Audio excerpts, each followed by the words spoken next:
इस पूरे एक्सपीरियंस से आप खौफ के बारे में क्या सीख लेते हो? फियर।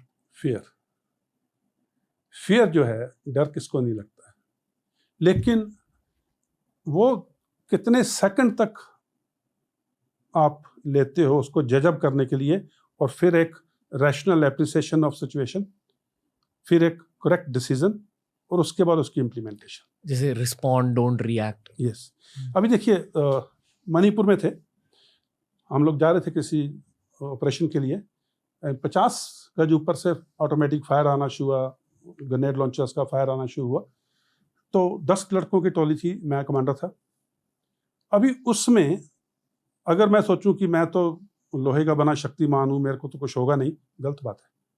सबसे पहले क्या किया कि हम एक सिखलाई में शामिल है, डैश करो, डाउन क्रॉल, आड़ पकड़ो, अपने आप को पहले जो फायर आ रहा है उससे सेफ करो।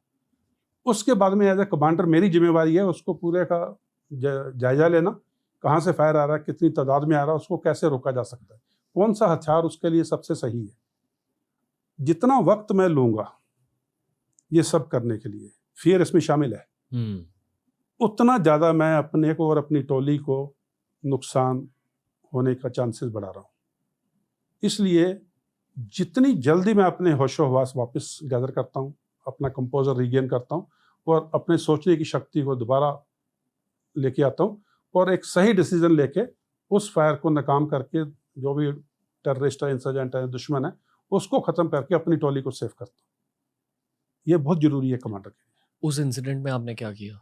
उस इंसिडेंट में वो इंसिडेंट ऐसा हुआ था कि पहाड़ के ऊपर से फायर आ रहा था और हम लोग नीचे थे। सुबह 4 साढ़े 4 बजे की बात है और नॉर्थ ईस्ट में जैसे आपको मालूम है सूरज जल्दी चढ़ जाता है, तो थोड़ी थोड़ी रोशनी हो रही थी।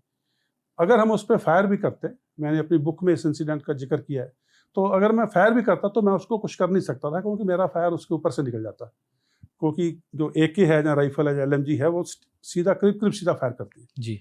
तो मैंने फिर 2 इंच मोटर एक होती है, वो गोला होता है, वो ऐसे ऊपर जाता है, नीचे आता है, फिर इम्पैक्ट पे फटता है वो, लाइक ग्रेनेड। लाइक अ ग्रेनेड। ओके। तो वो एक ट्यूब से फायर होता है, वो ऐसे घुमावदार ट्रजेक्टरी में जाता है, जब नीचे जमीन पे आता है उसके नोज में फ्यूज होता है, वहां पे फटता है। फिर उसके आसपास जो भी है, चाहे आपको टारगेट दिख भी नहीं रहा है, टारगेट हो सकता है कि झाड़ी के पीछे हो या पहाड़ी के पीछे हो, तो आप पहाड़ी के ऊपर से उसके ऊपर फायर कर सकते। तो 2 इंच मोटर जिस लड़के के पास थी, नायक ऋषिपाल सतरा राजरीफ का, वो थोड़ा पीछे था।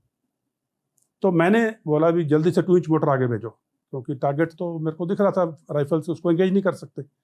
वो लड़का फायर के दौरान भागते हुए ऋषिपाल मेरे पास आया, डाइव मारी, कहता ले साहब मोटर। तो मैं उसको समझाने का जितना वक्त भी नहीं था, तो उस लड़के ने भी, देखो उसका भी बिल्कुल जो आप फियर की बात कर रहे हो खत्म हो चुका था। एक तो फायर के बीच में भागता हुआ है, ऊपर से आते ही मेरे को बोला साहब ये ले मार, क्योंकि उसको मालूम है ऑफिसर को हर वेपन की ट्रेनिंग होती है। और अगर मैं उसको समझाता कि ये कहाँ है, वो वहाँ, यहाँ से फायर करो, इतनी रेंज पे है, एक तो मैं आवाज़ पैदा करता जिससे टेररिस्ट को पता लगता है ये कहाँ पर है, हो सकता है एक्यूरेट फायर डालते। उस लड़के ने भी मेरे से पूछा नहीं कि टारगेट कहाँ पर है, उसने हथियार मेरे को दिया, कहता ले साहब फायर कर। हमने वो फायर किया, एक्यूरेट फायर गया और सब हम सेफ थे।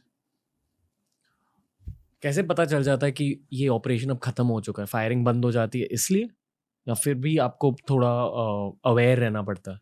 देखिए, जब तक आप अपनी बैरक में वापस नहीं आ जाते और कोई दूसरा आदमी ड्यूटी के ऊपर बाहर सेंट्री है आपके बैरक के बाहर या पोस्ट के बाहर, जिसकी जिम्मेवारी है कि अभी वो प्रोटेक्ट करेगा आपको, तब तक ऑपरेशन खत्म नहीं होता।